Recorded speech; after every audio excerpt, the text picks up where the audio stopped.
So hello guys, আমরা চলে এসেছি আজকে কি কাজ করছি আপনাদেরকে দেখাচ্ছি। আমরা চলে এসেছি আজকে কাজে।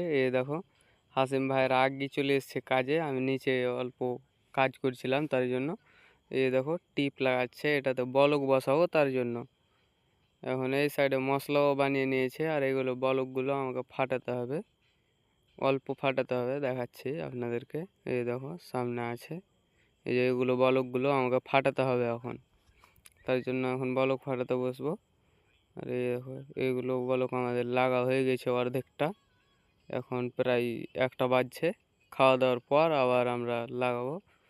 এই দেখো এগুলো পুরোটা লাগিয়েছি, 4জন আছি আমরা। এই দেখো তারপর মশলা বানিয়ে নিলাম, তারপরে আমরা এইটুকু বলকটুকু লাগিয়ে নিয়েছি, আর অল্পটা আছে এই সাইডে দেখাচ্ছি। এইটুকু জায়গা আমাদের বাকি আছে, আর মশলাও আছে, হয়ে যাবে। এই দেখো এইটুকু লাগিয়ে আমরা চলে যাব রুম। এই দেখো সন ভাই পানি নিয়ে যাচ্ছে, দেখতে পাচ্ছ। এইটুকু জায়গা আর বাকি আছে, এইটুকু গেটের গোড়া আছে, লাগিয়ে টাগিয়ে চলে যাবো। এই যে হাসিম ভাই আর মাসুদ ভাই লাগাচ্ছে বলক, আর জোগাড় দিচ্ছে সন ভাই। এই দেখো পুরাটা আমাদের এখন কমপ্লিট। তো আমরা চলে যাব এখন রুম। তো ভিডিওটা কেমন হয়েছে অবশ্যই সব কমেন্টে বলে যাওয়া। দেখা হবে নেক্সট ভিডিওতে। Bye bye.